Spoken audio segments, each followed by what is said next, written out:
C'est une prise de parole attendue et habituelle d'ailleurs. Comme il le fait chaque année, le président de la République a participé à la commémoration du débarquement de Provence à Bormes-les-Mimosas. Il a tenu un discours très court, de 13 minutes seulement, axé sur la jeunesse, avec une mise en garde contre la désunion et le chaos. Il y a dans nos jeunes un appétit de liberté, un idéalisme qui se cherche parfois et auquel nous devons répondre. Sans quoi, parfois, cette aspiration noble se retourne contre elle-même et sape les fondations de cette nation de liberté, d'égalité, de fraternité initiée en 1789. Cette somme de destins emmêlés qui accroît la jeunesse française, génération après génération, fidèle à l'esprit des Lumières. Car hors de ce champ commun prospère la désunion, la division, qui pave la voie du chaos et de l'injustice. En cet été 1944, les libérateurs nous ont fait toucher du doigt une certaine idée de la liberté, individuelle et collective. Bonjour Arnaud Benedetti. Bonjour. Vous êtes rédacteur en chef de la revue politique et parlementaire. Bon, on vient d'entendre une partie du discours d'Emmanuel Macron. Il a parlé à la jeunesse, mais qu'est-ce qu'il a voulu dire vraiment ?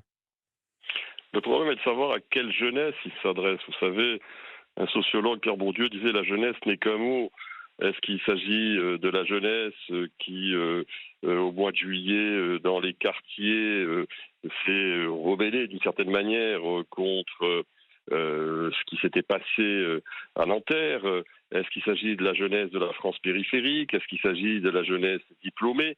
On ne voit pas véritablement à quelle jeunesse il s'adresse, mais il n'en demeure pas moins qu'il est d'une certaine manière le témoin d'une France, ce président de la République, qui est, comme on le dit assez fréquemment, très archipélisé. Donc il tient un discours qui, en effet, prend une forme d'appel pour essayer de ramasser ce puzzle, qui est en effet un puzzle extrêmement compliqué aujourd'hui dans la société française.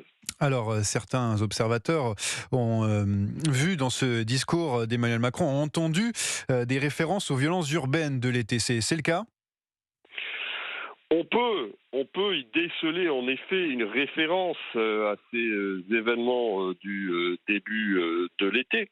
La réalité, c'est que Emmanuel Macron a un sujet avec la jeunesse, comme tout président de la République d'ailleurs, au demeurant, mais lui, il a un sujet parce que quand on regarde, par exemple, les résultats électoraux, quand on regarde les votes qui ont été exprimés lors des dernières élections, la jeunesse aujourd'hui, d'abord, se mobilise peu électoralement, notamment les 18-24 ans, qui sont parmi les plus forts taux d'abstention. Mais quand elle se mobilise électoralement, elle se mobilise majoritairement, soit pour le Rassemblement national, soit pour la France insoumise.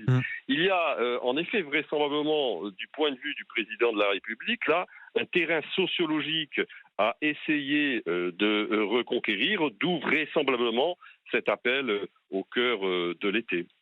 Restez avec nous Arnaud Benedetti, on va accueillir Jean-Marc, un de nos auditeurs. Bonjour Jean-Marc. Bonjour. Alors vous nous appelez d'où Jean-Marc ? Je vous appelle des Alpes-Maritimes, je réside à Grasse, mais en réalité je suis sur la route en direction de l'Italie.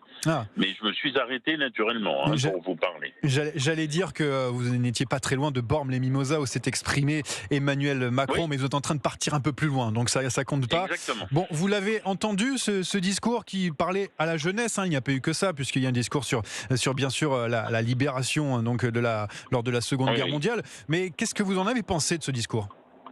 Écoutez, moi je vais commencer mon propos en vous disant qu'à partir du moment où un président de la République s'adresse à une catégorie de citoyens, à mon sens, c'est qu'il a raté quelque chose.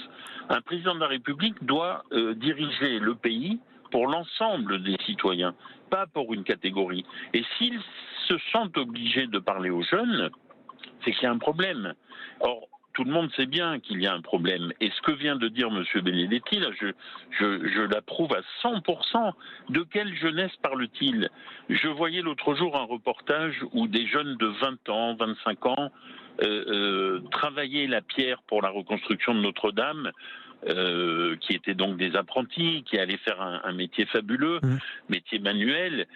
Quel rapport avec ces jeunes racailles dans les banlieues qui trafiquent la drogue toute la journée ? C'est deux jeunesses totalement différentes. La jeunesse qui fait des études, ou celle qui n'en fait pas.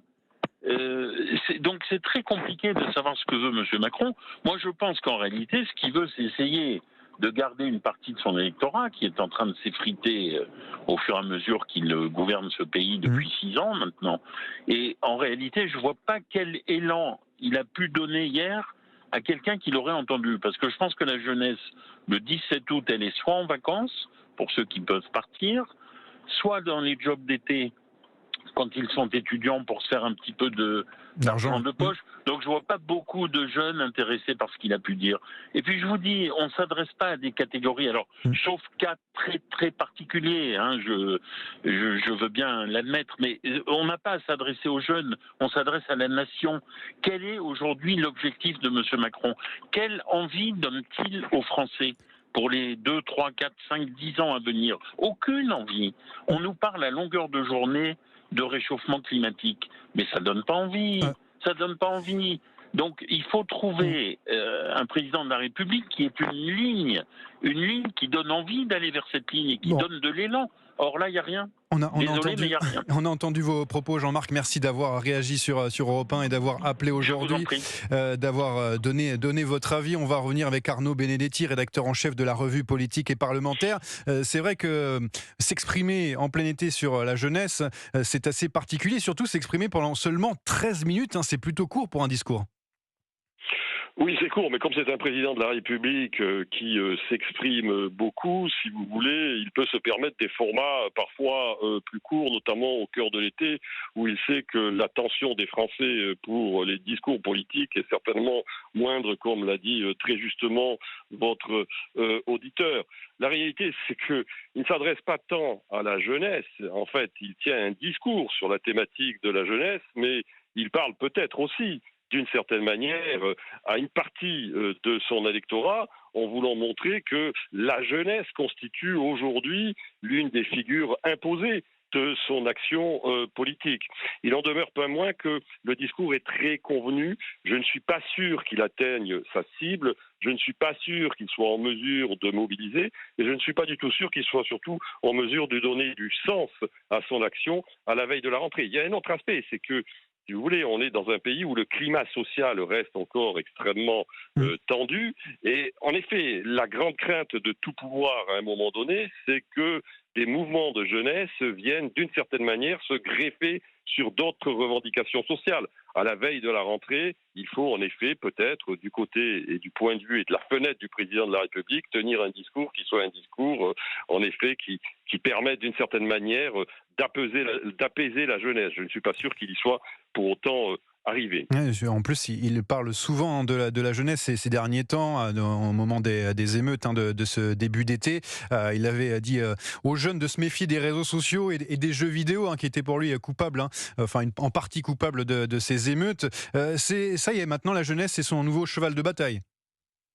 Ça a toujours été, souvenez-vous, quand il utilise un certain nombre de formats de communication, TikTok, ou quand il va, par exemple, donner une interview pour McFly et Carlito en 2021, je crois. Il veut, en effet, pour montrer qu'il est un président qui n'est pas éloigné à la fois de la culture des jeunes et aussi des préoccupations des jeunes.